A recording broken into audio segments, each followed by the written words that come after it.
আমরা হচ্ছে শুকনা যেগুলো আছে এগুলোকে একটু হচ্ছে আপনার মেখে নিচ্ছি। এখানে ময়দা কর্নফ্লাওয়ার আছে আর মশলাগুলো এখন আমরা হচ্ছে কি করব, মশলা থেকে এখানে উঠাবো, উঠিয়ে হচ্ছে ভালো করে একটু চেপে চেপে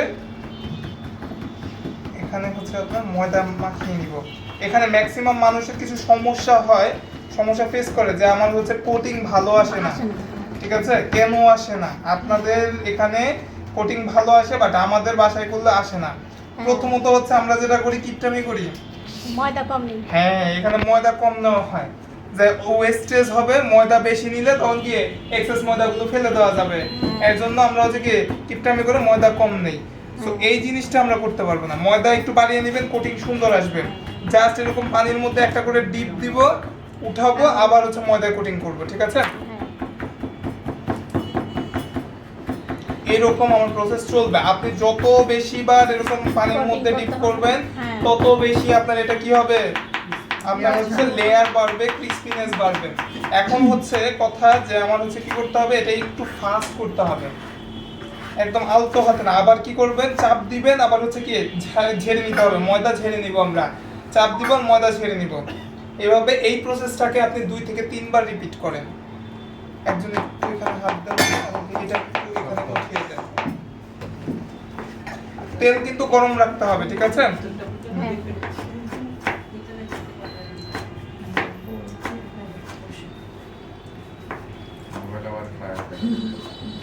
আমি 2 বারই কোটিং করছি, আমি আর এক্সেস বেশি সময় নিচ্ছি না।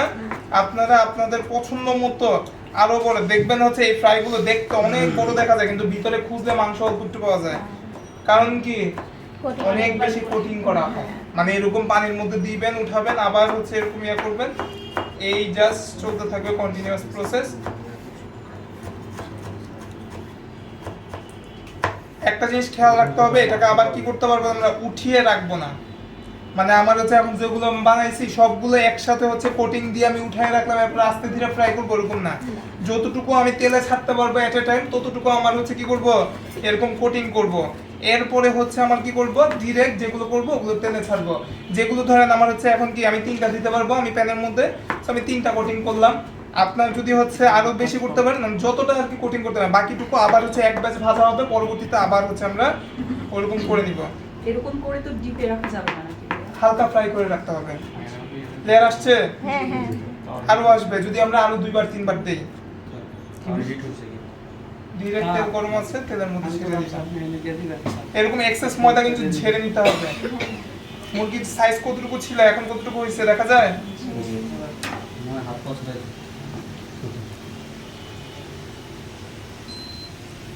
মোটামুটি হাই হিটে ছাড়তে হবে, একটু তেল উপরের দিকে দিয়ে দেন, একটু কমাই দিচ্ছি, বেশি হিট হয়ে গেছে, একটু তেল উপরের দিকে দিয়ে দেন, একটু নাড়াচাড়া দেন, কারণ হিট বেশি, একটু উল্টায় দেন, একটু উল্টায় দেন, তেলের হিট বেশি পুড়ে যাবে। হাই হিটে দিব। এরপরে হচ্ছে যখন আমি বুঝবো যে উপরটাকে এই ময়দাগুলো একটু শক্ত হয়ে গেছে, দেখলে বুঝবো না বা টাচ করলে বুঝবো না, তারপরে এটাকে কি করব, আমরা হচ্ছে এখন মোটামুটি মিডিয়াম টু লো হিটে ফ্রাই করব। প্রথম অবস্থাতে হাই হিটে দিতে হবে। আমি যদি প্রথম অবস্থাতে লো হিটে দিই, আমার যা ময়দার লেয়ার গুলো আছে সব হচ্ছে কি হবে, সব নরম হয়ে আমার হচ্ছে কি তেলে সব চলে যাবে। বুঝতে পারছি? এই ছোট ছোট জিনিসগুলোর জন্য কিন্তু প্রোডাক্ট হয় না। তো এটা মাস্ট বি খেয়াল রেখে এই কাজগুলো আপনারা করবেন, কারণ তেলের টেম্পারেচার অনেক বড় একটা ফ্যাক্ট। তেলের টেম্পারেচার ভালো না হলে কিন্তু আপনার ভালো আসবে না।